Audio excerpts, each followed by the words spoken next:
So, hi everyone, welcome back to our video about bottled AI. Today we have something new for you. It is a silent run. Last time we only had Ironclad. I'm Robert, just like last time, and I'm joined by Logan. Hello. You ready to get this started, Logan? Let's do it. I think that is going to be a barrel of fun. All right, let's not set expectations too high. Hmm. I mean, you have to say the name of the strategy, though, Robert. That's like the main reason to be using silent here, right? That's true. That's true. So we are using Silent now. Silent can do things. Silent has a preferred type of card to pick up. Um, and that is the Shiv. And our strategy is called Shivs and Giggles, which at least gives us a giggle. Definitely. It also was AI generated, the name, I have to say. So Very thematic. I think that we did it actually back when ChatGPT first became popular, because this is already like almost a year old, the strategy, right? Are you shaming me for my video recording procrastination? I'm complicit in this as well. So Oh, good. So yeah, as I said, Silent's our new character. She is going to be picking up cards in a different way than Ironclad does, of course. There's also a few other things that changed, but before we get into those, of course, boss relic pickups are different. She had to learn about many new cards. I think we've got about 80% of her cards in right now, but don't quote me on that. mm, There are a few new things for us to be worried about with Silent. You might think, okay, Silent, hey, we should be focusing on poison, and that's a reasonable assumption to make, but that is not the path we took, because this seems easier for us as a first place to start.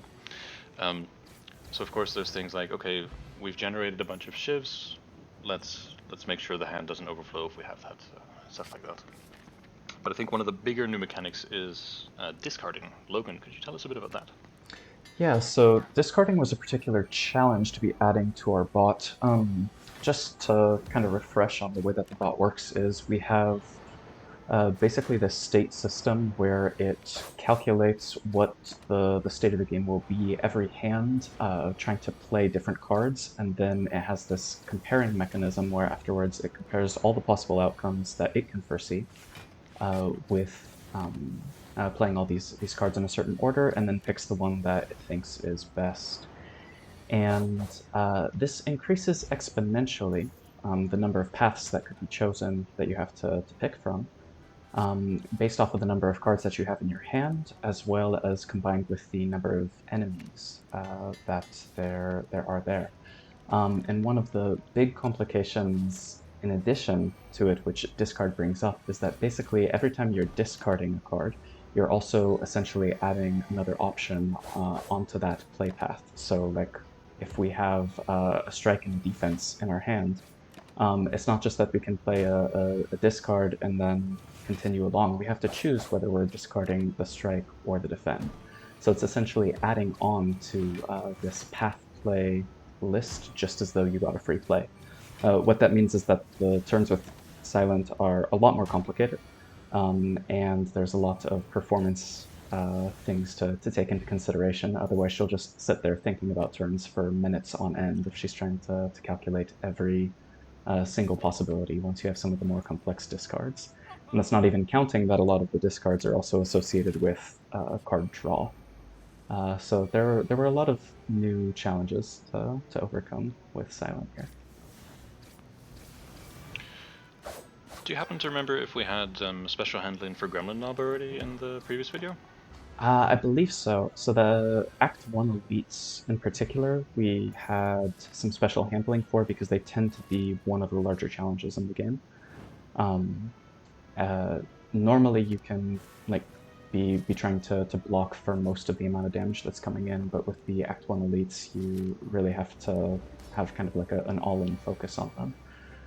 So we did do that with Ironclad, but with Silent we had to refine it even more because she doesn't have the initial damage that the Ironclad does. So you have to be very intentional on the initial cards that you're picking up with Silent to be able to have the damage to make it through the Act 1 elites.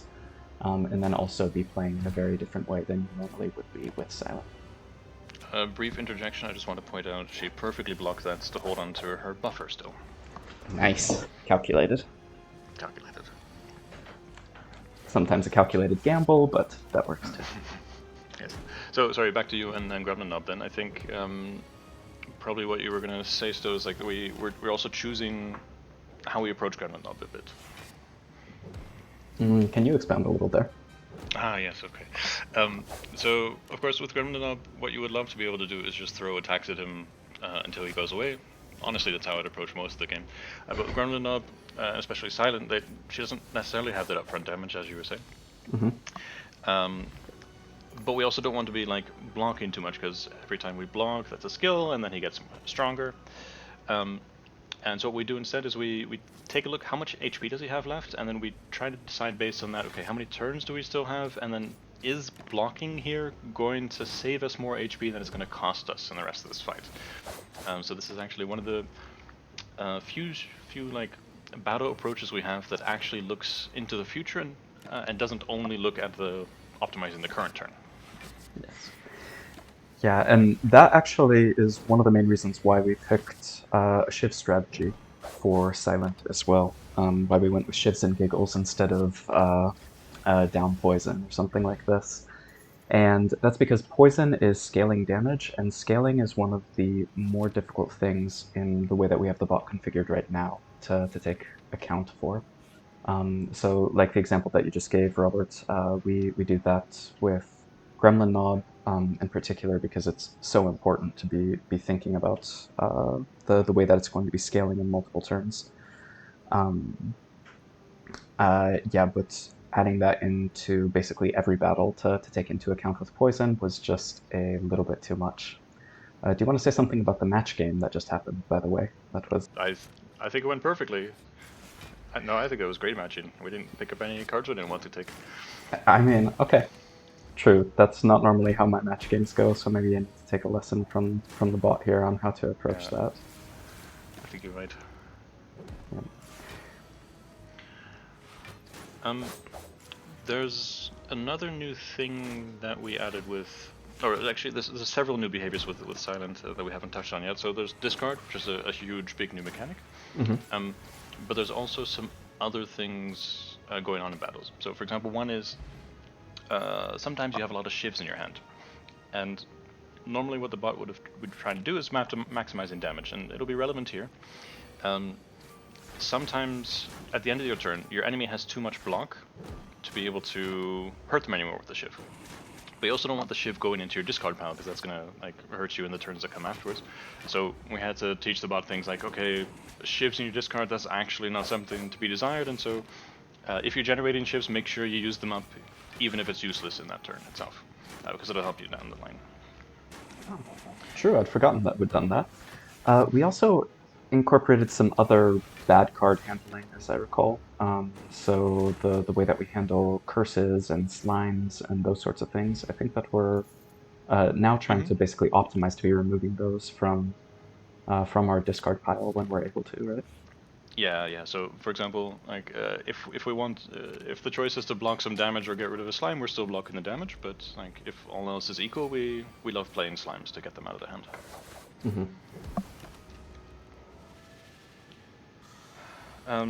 I couldn't say it at the time because we were talking about something else, but there was actually one case at the end of the battle we just saw where the shivs were in fact played only because we wanted to get rid of them, basically. Right, because Snake Plant had the armor up already. Yeah, I was very carefully trying to avoid naming the plant, partially because I can never remember its name, and partially because it is an evil thing. I mean, it's the end boss, right? It's the 8x3. Well, I mean, it's Yep. eight times 3 on Higher Ascension. I think on this one it's 7x3.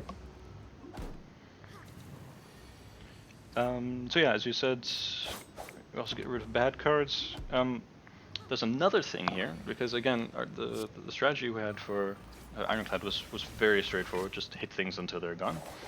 And Silent, like of course we tried to do that with Silent as well, but with shivs, you do still want a little bit of damage up on them, usually with the accuracy power. So we've got two different sets of behaviors for powers. One is in a normal battle, we'll throw it out there when we can. So again, not if it's going to make a difference in the amount of damage we're taking for that turn. But we'll throw it out there when we can, a little bit like getting rid of the slimes.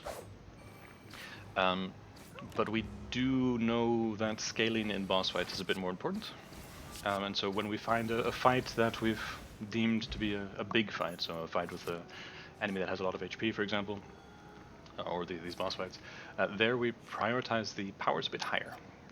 And so you'll see them come out not necessarily as fast as they can against the champion here, but they'll come out a bit faster than they would in a normal fight.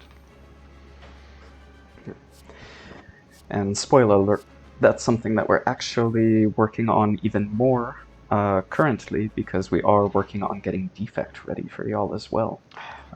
And Logan, we talked about this right before the... We couldn't spoil anything. We agreed. Oh yes, I'm sorry. I shouldn't say that we already have a win on Watcher either, right? I know, I'm the worst. But yeah, we're refining Defect's gameplay right now, and obviously Defect is very power and scaling based. I mean, Defect is arguably the most scaling character of them all, and really cares about those powers that don't help immediately right now, but will be in the subsequent turns. And with Ironclad, we didn't really have to care about that at all. Like, he's really good at just smashing his face into the enemy and then winning. But there's a bit more finesse that's needed, especially with a character like Defect. So Silent has been a really good interim to start developing some of those mechanics, like paying attention to scaling on boss fights, etc. Sorry, I had to laugh there because, as you were saying, finesse. There's so much finesse. Like the Silent was just throwing every single one of its cards into the enemy's face. So. I mean, hey, at least she's getting the discard order right in order to be using the hovering kite. So. Yes, like in case you, dear watcher, you haven't been paying attention to that yet, it's actually, it's always a little disorienting for me when I'm watching Silent with hovering kite, because she does a bunch of things, and I'm like, whoa, whoa, that wasn't the important card, and then she discards something to get the hovering kite energy, and then finishes off her turn, and it's, I love it. Yep. Yeah, there's, if you pay attention, there's a couple of things like that where the bot will play differently, at least than most humans that I see. For example, most of us will play cards left to right if all things are equal. Or we'll kind of do the most important things first to be freeing up cognitive space. But once the bot finds a path that it likes, it will always play from right to left, all things being equal. And it doesn't really care about the order in which it does things. So there can be, let's say, two enemies, and one of them is attacking. And you think, hey, we need to kill that enemy first. That's the most important thing. When you're playing, that's normally what you would do. But Silent here, she'll throw out, like, 7 attacks or whatever, all onto the enemy that's not attacking, and then with the last one, finish off the threat that's coming in. Because she's kind of like, yeah, I got it. I knew I could do that the whole time. And that's just not a way that humans normally play. So it can keep you a bit on the edge of your seat from time to time, being like, wait a second, are you messing something up? No, okay, you have this.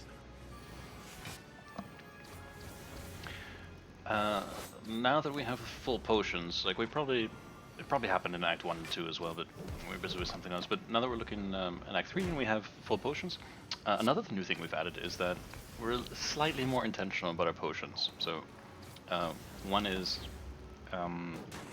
if we find a potion we like better than what's in there already, we'll toss out the potion we don't like and grab the potion we do like when we're looking at our combat rewards.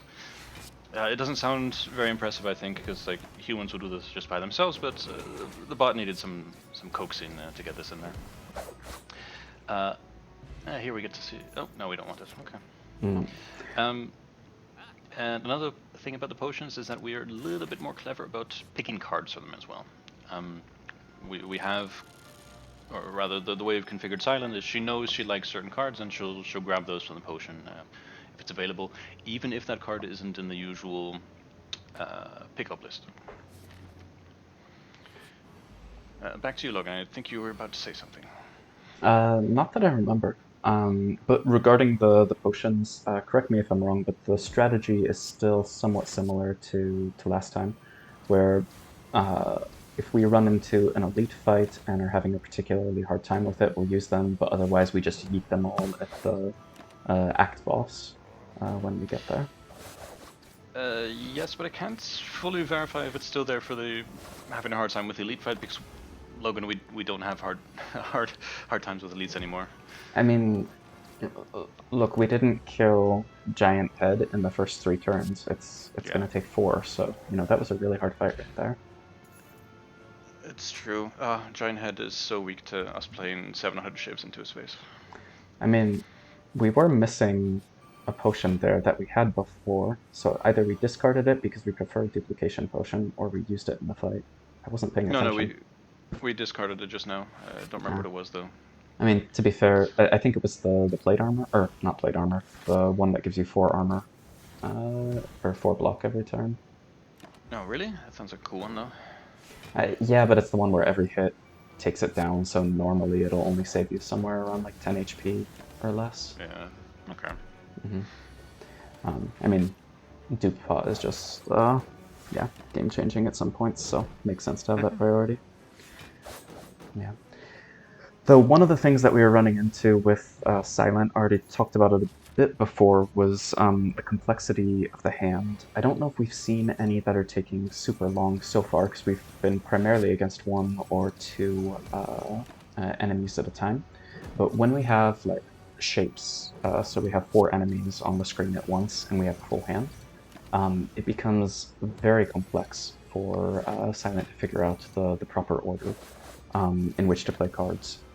So what we needed to do actually to keep it from stalling out, just because there was too much complexity, is we added in basically a maximum depth that it's allowed to search on the paths right now.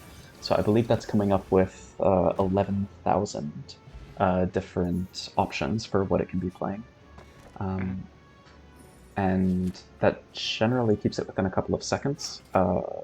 Yeah, a reminder for those of you who may have forgotten, we're running this in Python, so yeah, it's scripted language or interpreted language. It's not compiled, which means that it does have worse performance than if we were like compiling something in C or something like that.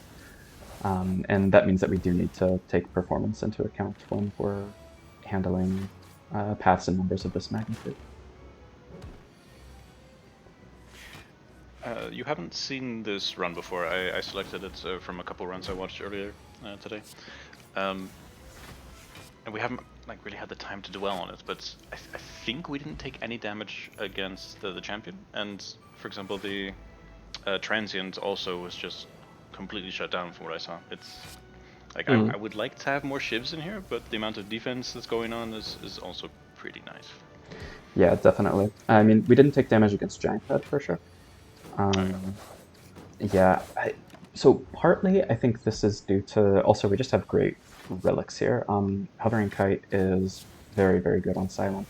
And then Fossilized Helix is one of the best rare relics that you can get, in my opinion.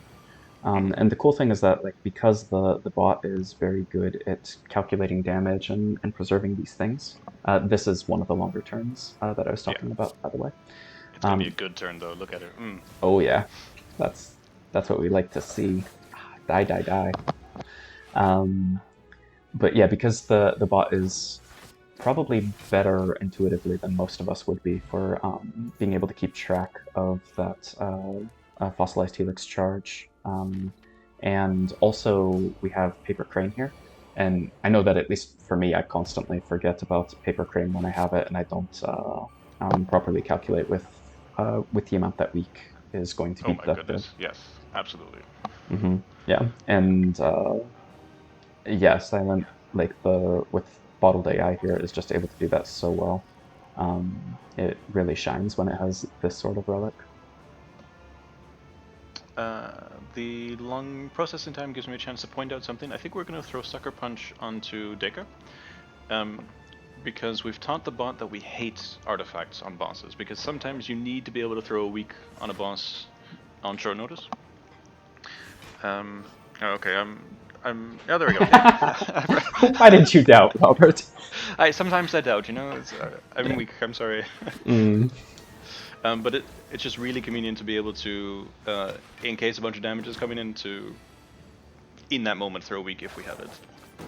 definitely. Yeah.